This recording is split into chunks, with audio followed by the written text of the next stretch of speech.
আসসালামু আলাইকুম। আমি Mehedi Hasan Tarek, learn with fun YouTube চ্যানেলে আপনাদের স্বাগতম। দেখেন, আজকে কথা বলবো রসায়নের 6ষ্ঠ অধ্যায় মোলার ধারণা এবং রাসায়নিক গণনা। এই অধ্যায়ের মধ্যে থেকে আমি যে মোল থেকে কিভাবে আপনারা এই অঙ্কগুলা করবেন সেই অঙ্কগুলার গাণিতিক সমাধান কিন্তু দিয়েছি, সেটা আমার আগের ভিডিওতে, সেটার লিংক আমি আমার ডিসক্রিপশন বক্সে দিয়ে দেবো। সেখান থেকে গ্যাসের মোলার আয়তন এটা পর্যন্ত কিন্তু আমি পড়িয়েছি। তো আজকে হচ্ছে যে মোলের ধারণা আর মোলারিটি এগুলা নিয়ে আমি আলোচনা করব। আচ্ছা দেখেন, আজকে হচ্ছে কি মোলারিটি, শতকরা সংযুক্তি, স্থূল সংকেত, আণবিক সংকেতের যে কিভাবে বের করবেন স্থূল সংকেত থেকে, তারপর সমতাকরণ, লিমিটিং বিক্রিয়া এবং উৎপাদের শতকরা পরিমাপ। এই দুইটার উপর আমি আলাদা আলাদা ভিডিও করতে চাচ্ছি, কারণ এটা খুব বেশি ইম্পর্টেন্ট। যদি আমি এতগুলা যদি করতে যাই, ভিডিওর লিঙ্কটা অনেক, দেখবেন যে দৈর্ঘ্যটা অনেক বড় হয়ে যাবে। আচ্ছা, এবার দেখেন মোলারিটিটা কাকে বলে। প্রথমে তো নির্দিষ্ট তাপমাত্রায় 1 লিটার দ্রবণে দ্রবীভূত দ্রব্যের মোল সংখ্যা, মানে নির্দিষ্ট তাপমাত্রায় নির্দিষ্ট একটা তাপমাত্রা থাকবে, সেটার 1 লিটার দ্রবণে, 1 লিটার কি দ্রবণে দ্রবীভূত দ্রব্যের মোল সংখ্যা। আচ্ছা, এবার দেখেন দ্রবণ বলতে আমি কি বুঝি। দ্রবণ ইকুয়াল টু আমাদের কি দ্রব্য প্লাস দ্রাবক। আচ্ছা, এই দ্রব্য প্লাস দ্রাবক, আচ্ছা যেটা পরিমাপে বেশি থাকবে সেটা হচ্ছে আপনাদের কি আমাদের দ্রাবক, আর যেটা পরিমাণে একটু কম থাকবে সেটা হচ্ছে আমাদের কি দ্রব্য। আচ্ছা, আপনি যদি একটা শরবত গুলান, শরবতের মধ্যে খুব খেয়াল করে দেখবেন শরবতের মধ্যে কিন্তু পানির পরিমাণ বেশি থাকে আর চিনির পরিমাণ কম থাকে। তাহলে এখানে পানি, যেহেতু পরিমাণে পানি বেশি, এর মানে এটা হচ্ছে আমাদের দ্রাবক, আর চিনি কি পরিমাণে কম, এর জন্য এটা কি আমাদের দ্রব্য। তো এখানে বলছে যে 1 লিটার দ্রবণে কতটুক এই চিনি গোলাইছে, মানে মোল সংখ্যাটা বের করতে বলছে, কতটুক চিনি মানে ওখানে মিশানো হয়েছে, সেটা হচ্ছে আমাদের মোলারিটি। আচ্ছা, মোলারিটির যে সূত্র সেটা হচ্ছে আমাদের কি এস সমান সমান ডাব্লু গুণন 1000 ডিভাইডেড এম গুণন ভি। আচ্ছা, এখানে দেখেন এসতে হচ্ছে মোলারিটি, এসতে কি মোলারিটি। আচ্ছা, ডাব্লু হচ্ছে দ্রবণের ভর, দ্রব্যের ভর, দ্রব্যের ভর। আচ্ছা, এম তো হচ্ছে আণবিক ভর, এই যে এম তো হচ্ছে কি আমাদের আণবিক ভর।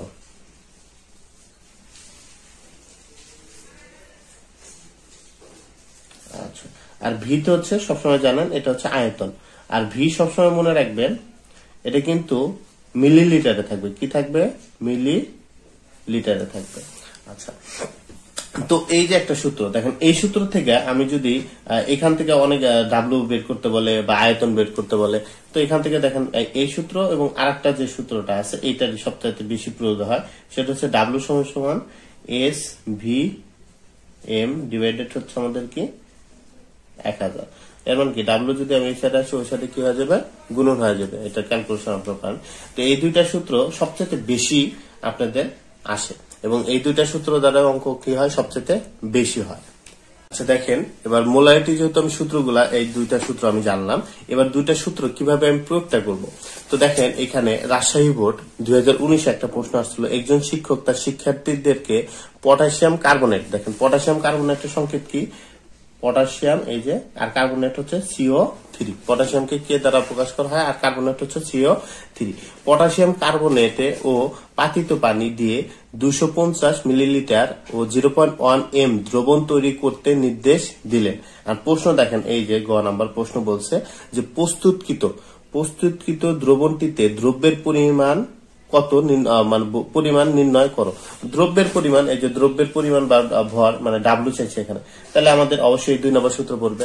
আচ্ছা, এরকম দেখেন, এরকম অঙ্ক কিন্তু অনেক আছে, আপনারা সূত্র যদি পারেন তাহলে অঙ্ক কিন্তু করতে পারবেন। রসায়ন কিন্তু এতটা মানে কঠিন না।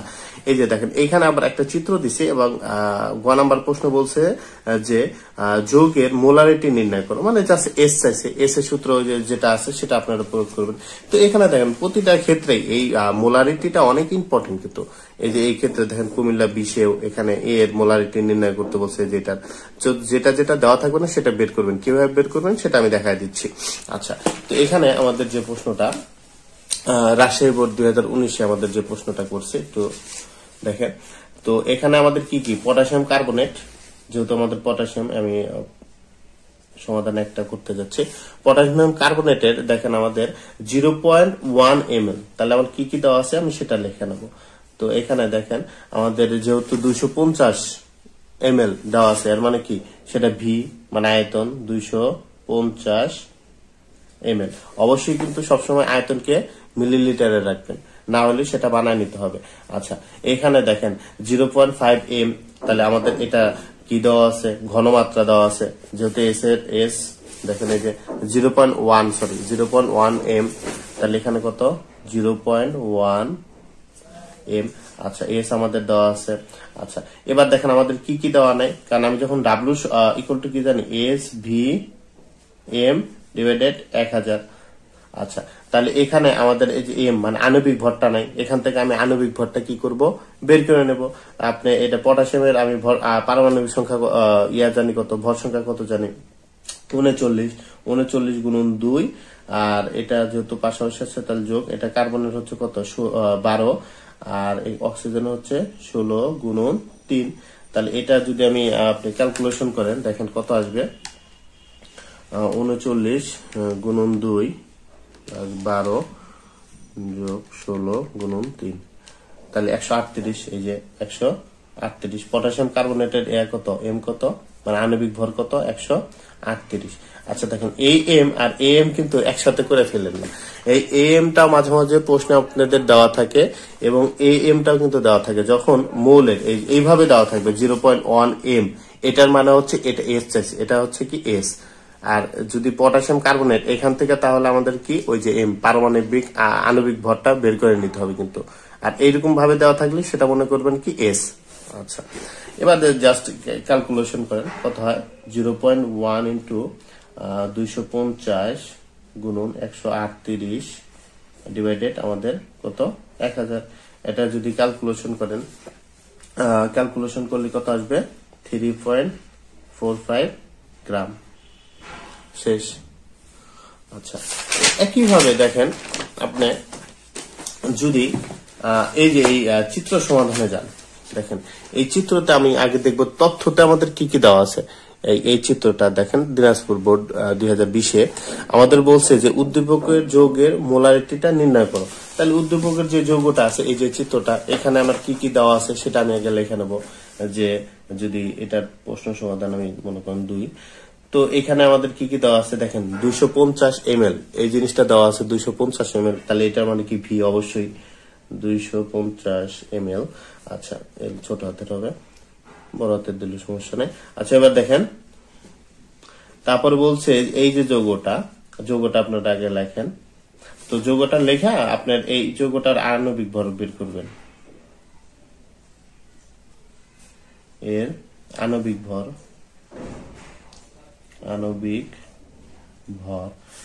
এম বড় হাতের এম ইকুয়াল সোডিয়ামের কত আমি জানি 23, পাশাপাশি আসে।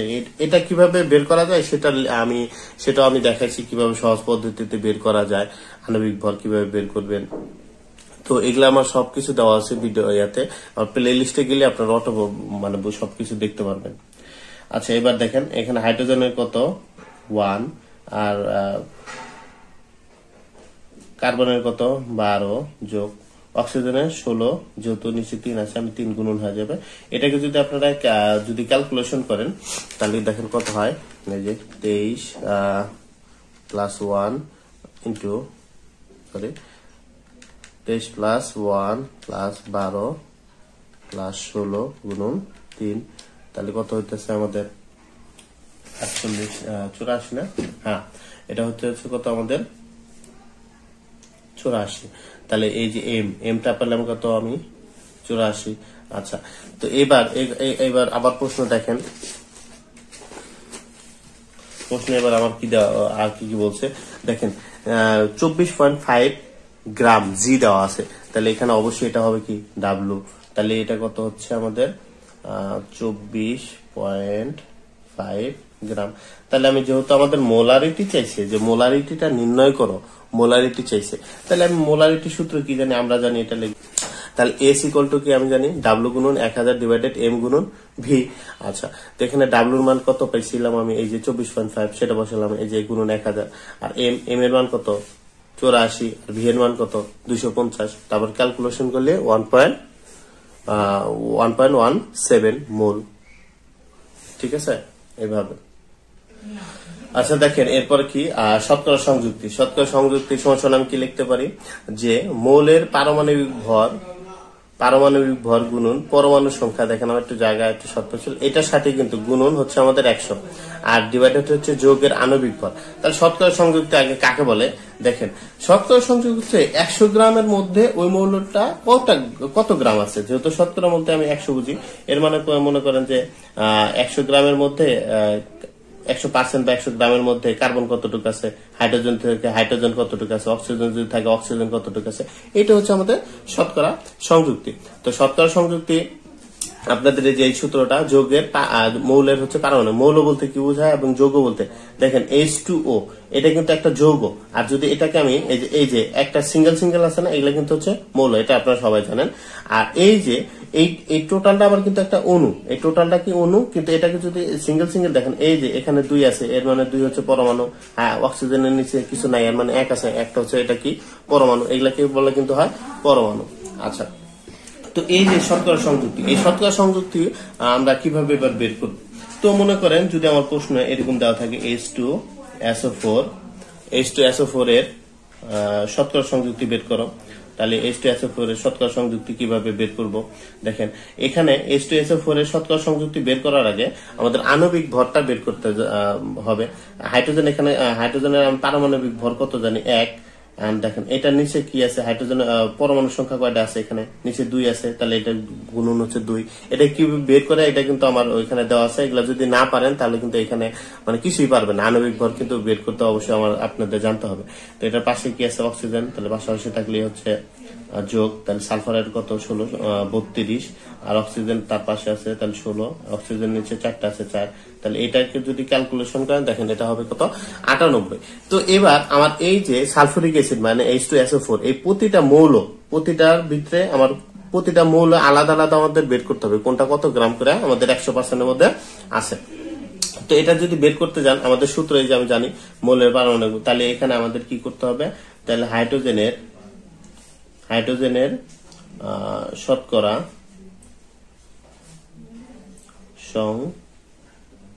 সংযুক্তি, হাইড্রোজেনের যদি শতকরা সংযুক্তি আমি হাইড্রোজেনের শতকরা সংযুক্তি দেখেন এখানে হাইড্রোজেন কয়টা আছে, হাইড্রোজেন 2টা আছে না, তাহলে হাইড্রোজেনের পারমাণবিক ভর হাইড্রোজেনের পারমাণবিক ভর কত জানি 1। এখানে কয়টা আছে হাইড্রোজেন 2টা, তাহলে এখানে 2 আচ্ছা তার সাথে আবার কি গুণন হবে কত আমাদের 100 যেহেতু পার্সেন্টেজ আছে। আচ্ছা এর মানে কি এবার যৌগের আণবিক ভর, এই টোটাল যৌগের মধ্যে আমি কত আণবিক কত 98, এটা দ্বারা ভাগ হবে। এটাকে যখন ক্যালকুলেশন করবেন যেটা আসবে আপনাদের সেটা এটা আসে হচ্ছে 2.04%, যেহেতু 100 দিচ্ছেন এখানে পার্সেন্ট কিন্তু দিতে হবে।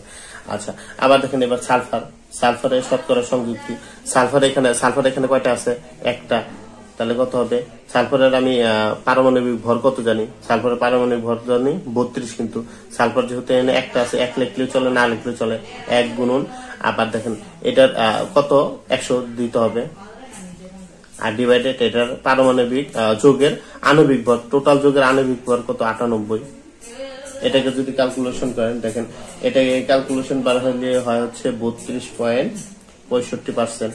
আচ্ছা এবার দেখেন অক্সিজেনের শতকরা সংযুক্তি খুব খেয়াল করে দেখেন অক্সিজেন এখানে কয়টা আছে, আগে অক্সিজেনের পারমাণবিক ভর লিখে নেবেন। অক্সিজেনের পারমাণবিক ভর আমি জানি কত 16, এখানে অক্সিজেনের পরমাণু কয়টা আছে 4টা, কিন্তু নিচে যেহেতু 4 আছে 4।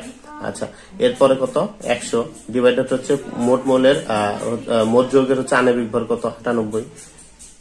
এটাকে যদি ক্যালকুলেশন করেন দেখেন এটা বের হবে কত 65.30%। তো এই টোটাল এই তিনটা যোগ করবেন, যোগ করে যদি 100 হয় তাহলে ভাববেন যে না আপনার অঙ্ক হয়েছে। দেখেন টোটাল তিনটা আপনারা এখন কি করবেন, যোগ করবেন 32.65 প্লাস 2.04। দেখেন টোটাল যোগফল দেখেন এই যে এটা কিন্তু আমাদের 199.99, এর মানে কত এটা কিন্তু 100 হয়ে গেছে। তো এরকম যদি থাকে মনে করবেন সেটা 100। তো আমার এটা তাহলে উত্তর ঠিক আছে। এইভাবে আপনারা শতকরা সংযুক্তি বের করবেন। তো এখানে যদি দেখেন আরো অন্য জিনিসগুলো যদি থাকতো আমাদের, মনে করেন যত বড়ই হোক, মনে করেন ক্যালসিয়াম কার্বনেট, তো এটার আগে আপনারা এম বের করে নেবেন, মানে আণবিক ভরটা বের করে নেবেন। বের করার পরে দেখেন এখানে ক্যালসিয়াম কয়টা আসছিল, ক্যালসিয়াম একটা, এর মানে ক্যালসিয়ামের কি করবেন, তো ক্যালসিয়ামের পারমাণবিক ভর কত 40, এটার সাথে এখানে ক্যালসিয়াম একটা মানে 1, আর সাথে কত গুণন হবে 100। তো এটার আণবিক ভর কত বের হবে, দেখেন এটা 40 যোগ এটা হচ্ছে 12 যোগ অক্সিজেন হচ্ছে 16 গুণন 3, তাহলে এটা কত বের হয় দেখেন একটু, 40 যোগ 12 যোগ 16 গুণন 3, তাহলে এটা হয় মোট হয় 100। তাহলে এখানে ডিভাইডেড হবে কত 100, এটা হচ্ছে 40% বের হবে। এখানে আবার কার্বনের আলাদা বের করবেন, কার্বনের কত একইভাবে, যেমন অক্সিজেন 16 গুণন কত হবে, এখানে ভর সংখ্যা পরমাণু সংখ্যা কত 3, তার মানে 3 গুণন আবার কত 100, এভাবে ক্যালকুলেশন করে বের করবেন। আচ্ছা, এরপরে দেখেন যে স্থূল সংকেতটা কিভাবে বের করবেন। স্থূল সংকেত আগে কাকে বলে দেখেন, যে সংকেত দিয়ে অণুতে বিদ্যমান পরমাণুগুলোর অনুপাত প্রকাশ করে তাকে হচ্ছে স্থূল সংকেত বলে। কি বলছে, যে সংকেত দিয়ে অণুতে বিদ্যমান পরমাণুগুলা, তো এখানে মনে করেন যে বেনজিনের হচ্ছে সংকেত হচ্ছে C6H6, এটা হচ্ছে বেনজিনের সংকেত। তো বেনজিনের এখানে পরমাণু এখানে কয়টা আছে 6টা, হাইড্রোজেন অক্সিজেন কার্বনের পরমাণু 6টা, হাইড্রোজেনের পরমাণু কয়টা 6টা। তো এটার অনুপাত মানে জানি আমি ভাগ, অনুপাত মানে কি জানি আমি ভাগ। তাহলে এটাকে যদি স্থূল সংকেত হিসেবে প্রকাশ করা হয়, এটা হচ্ছে আণবিক সংকেত, টোটালটা যেটা দেওয়া থাকবে সেটা হচ্ছে আণবিক সংকেত, আর স্থূল সংকেত হচ্ছে সংক্ষিপ্ত মানে অনুপাত আকারে। তাহলে এখানে হবে C আর H, এর মানে কি আমি সি দ্বারা বিভিন্ন পাশে কি করছি ভাগ করছি, ভাগ করে কি আমি সি তুলে দিলাম, সি কি করলাম আমি তুলে দিলাম, এটা হচ্ছে আমাদের কি অনুপাত। আচ্ছা, আবার দেখেন মনে করেন যে আমাদের গ্লুকোজের সংকেত কি জানি আমি C6H12, আর এটা কি O6। তাহলে এখানে দেখেন আমার স্থূল সংকেত কি, স্থূল সংকেত বলতে আমি বলছিলাম কি পরমাণুর গুলার অনুপাত।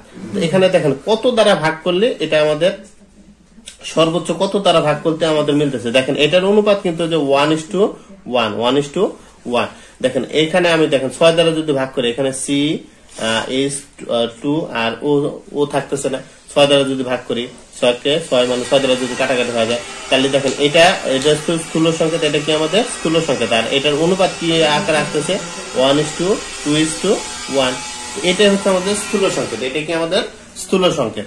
আচ্ছা, এবার দেখেন আণবিক সংকেত কিভাবে নির্ণয় করবেন। তো আমাদের একটা যে প্রশ্ন দেওয়া আছে, দেখেন শতকরা সংযুক্তি থেকে আমাদের কি বলে আণবিক সংকেতটা বের করতে বলে, যে কার্বন, হাইড্রোজেন এবং অক্সিজেন দ্বারা গঠিত একটি যৌগ, মানে মানে কার্বন দেওয়া আছে 40%, হাইড্রোজেন দেওয়া আছে কত 6.67% বিদ্যমান, আর যৌগটির আণবিক ভর মানে M এটা দেওয়া আছে কত 180।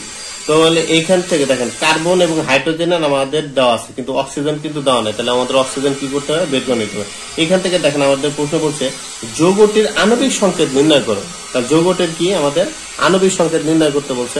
তাহলে এখান থেকে আমি কিভাবে আণবিক সংকেতটা বের করবো, তাহলে দেখবো যে এখানে আমার হাইড্রোজেন কতটুকু দেওয়া আছে, আমাদের প্রথমে কার্বন দেওয়া আছে 40%, আর হাইড্রোজেন দেওয়া আছে দেখেন কত 6.67%।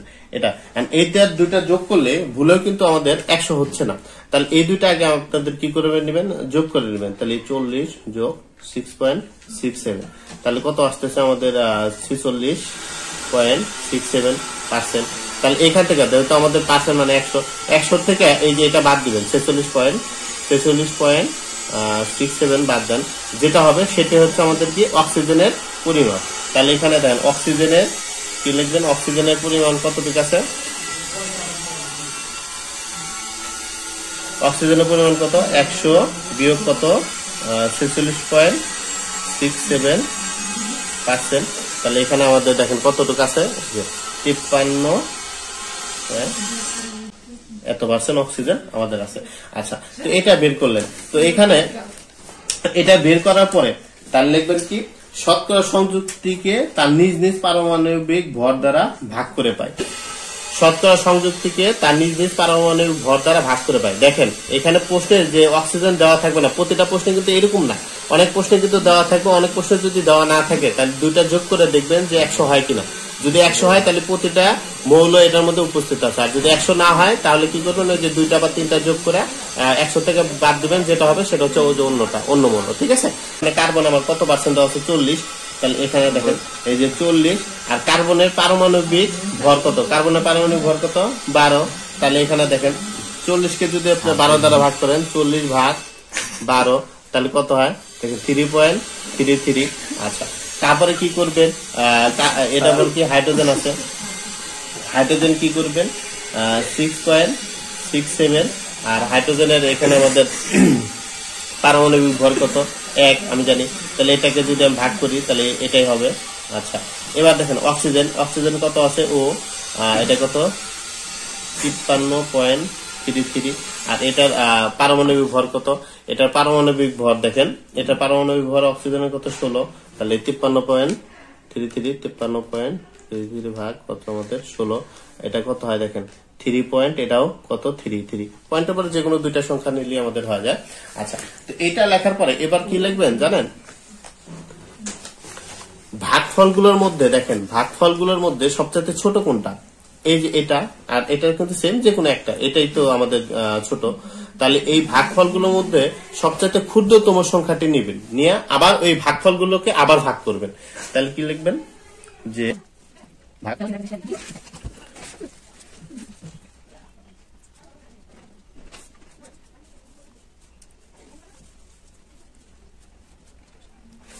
আচ্ছা, এখানে কি লিখবেন যে ভাগফলগুলোর মধ্যে সবচেয়ে ক্ষুদ্রতম সংখ্যাটি দ্বারা ভাগফলগুলোকে আবার ভাগ করে পাই।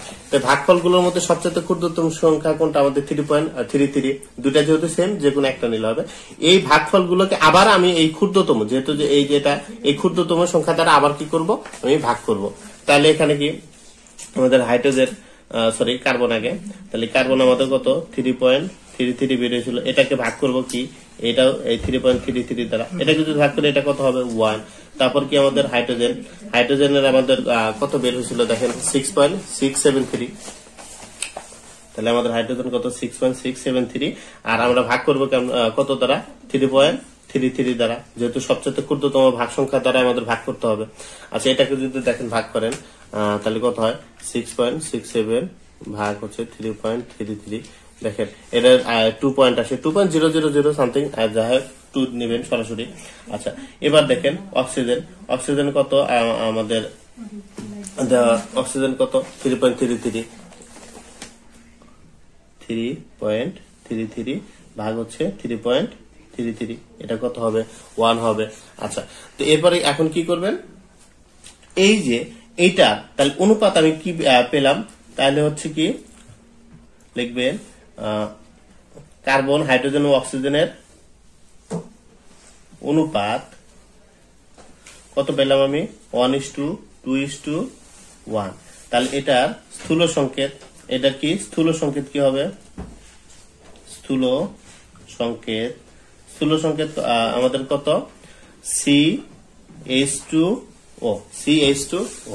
এবার আমি কি করব, আণবিক, যেহেতু আমাদের আণবিক সংকেতটা বের করে নিতে হবে, তাহলে আমি লিখবো কি, মনে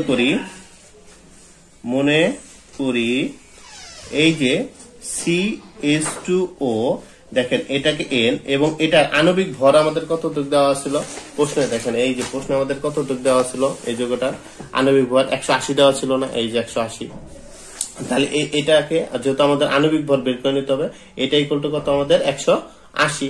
আচ্ছা, তো এখান থেকে আপনারা এটা বের করেন, এখন কার্বনের কত আণবিক ভর আমি বের করবো এখান থেকেও, তো কার্বন হচ্ছে 12, আর সাথে যোগ হচ্ছে অক্সিজেন 2, হাইড্রোজেন আর অক্সিজেন কত 16 ডিভাইডেড N। আচ্ছা, তাহলে এখানে কত হইলো আমাদের দেখেন 12 যোগ 1 গুণন 2 যোগ 16, তাহলে কত বের হইতেছে 30, তাহলে 130। দেখেন এখানে আমাদের কত বের হয়েছিল 30 N, 180, বা এটা কত 180, এখানে যদি আমি N রাখি 30 ওই সাইডে যা কি হয়ে যাবে, ভাগ হয়ে যাবে, তাহলে এখানে কত N = 6 বের হইতেছে, N = তাহলে কত বের হইতেছে 6। তাহলে অতএব এটার কি আণবিক সংকেত, দেখেন আণবিক সংকেত, তাহলে কি এটার সাথে আপনারা কি করেন গুণন করে দেন, তাহলে CH2O, এই N এর মান কত বের হয়েছিল 6 লিখলাম, এর মান তাহলে কত হবে C6H12O6। এই যে এইভাবে আপনারা কি আণবিক সংকেত বের করে নেবেন। আচ্ছা দেখেন এরপরে যে সমতাকরণ মানে কি যে বিক্রিয়ার আগে এবং পরে দুনো পাশে কি সমান রাখতে হবে, দুনো পাশে কি রাখতে হবে, সমান রাখতে হবে। এখানে দেখেন যে আমি এই যে ম্যাগনেসিয়াম আর এটা কি হাইড্রোক্লোরিক অ্যাসিড দিলাম। তো এটা যদি বিক্রিয়া করে, আর বিক্রিয়া করার পরে আপনারা বুঝবেন বিক্রিয়া তখনই করতে পারবে যদি কোনো মৌল বা যৌগগুলা যদি নিষ্ক্রিয় গ্যাসের অধীনে না যায়, তাহলে কি বিক্রিয়া করতে পারবে না। ম্যাগনেসিয়াম আপনাদের আমি সহজ একটা জিনিস শিখা দিই, প্রথমটা প্লাস পরেরটা হচ্ছে মাইনাস। যেহেতু এখানে একটা আছে ম্যাগনেসিয়ামই আছে, ম্যাগনেসিয়ামের সাথে কিছু নাই, এর মানে কি ম্যাগনেসিয়াম শুধু প্লাস, এখানে কি প্রথমটা হাইড্রোজেন আছে এটা প্লাস, পরেরটা হচ্ছে মাইনাস। এটা মনে রাখবেন প্লাস যা ধরবে কি মাইনাস কে, আর মাইনাস যা ধরবে প্লাস কে, এরকম ভাবে। তাহলে ম্যাগনেসিয়াম যখন ক্লোরিনকে ধরবে,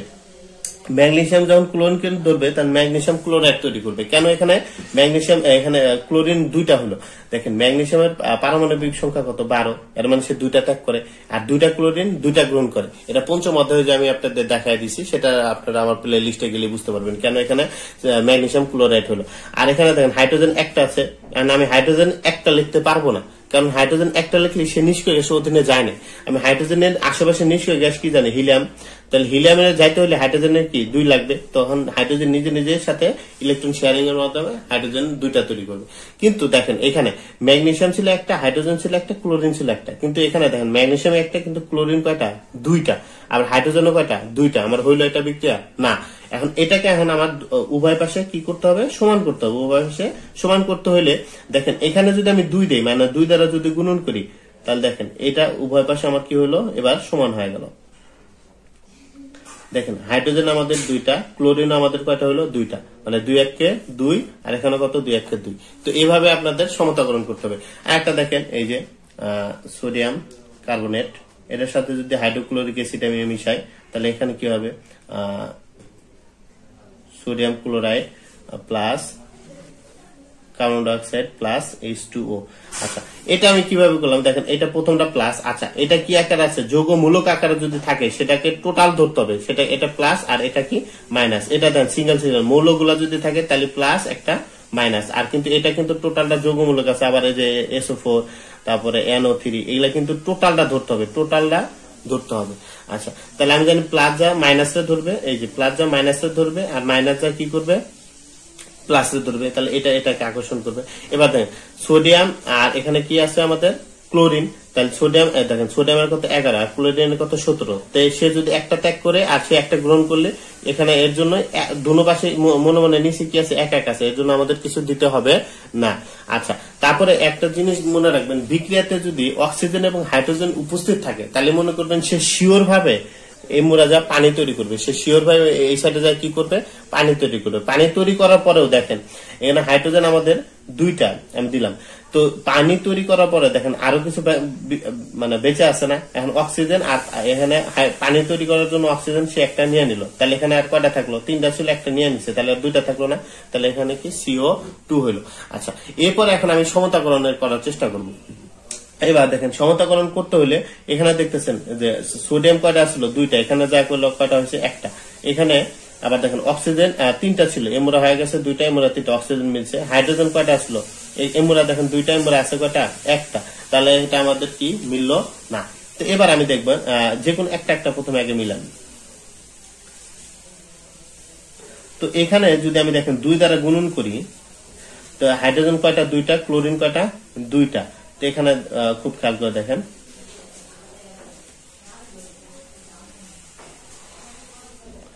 এটা যদি আমি 2 দ্বারা গুণন করি তাহলে হাইড্রোজেন 2টা, ক্লোরিন কয়টা, 2টা, এমন আমাদের ক্লোরিন কয়টা আছে, একটা করে। এখানেও যদি এবার আমি দেখেন 2 দিই তাহলে সোডিয়াম 2টা, এমন আমার সোডিয়াম কয়টা, 2টা, ক্লোরিন কয়টা, 2টা, এমন আমাদের ক্লোরিন কয়টা, 2টা। আচ্ছা এবার দেখেন এমরা আমাদের হাইড্রোজেন কয়টা, 2টা, এমরা হাইড্রোজেন কয়টা, 2টা। আচ্ছা এমরা অক্সিজেন কয়টা, একটা, আর এমরা 3টা, তাহলে মোট 3টা, এমরা অক্সিজেন কয়টা, 3টা। এই যে আমাদের সমতাকরণ হয়ে গেল। তো এইভাবে যদি আপনারা বুঝে সমতাকরণ করেন তাহলে কিন্তু পারবেন। আচ্ছা দেখেন শেষ উদাহরণ, জিঙ্ক এবং হাইড্রোক্লোরিক অ্যাসিড যদি মিলায় যায় তাহলে জিঙ্ক প্লাস এটা মাইনাস, তাহলে প্লাস যা মাইনাসের সাথে মিলবে তাহলে জিঙ্ক ক্লোরাইড, আর এখানে কি হাইড্রোজেন H2 আকারে আছে। তাহলে এবার আমি দেখবো হাইড্রোজেন এখানে 2টা আছে আর এখানে ক্লোরিনও আমাদের 2টা আছে। তো এখানে দেখেন এখানে এই সাইডে ক্লোরিন 2টা, এর মধ্যে হাইড্রোজেন 2টা, এর মধ্যে কি আমাদের একটা।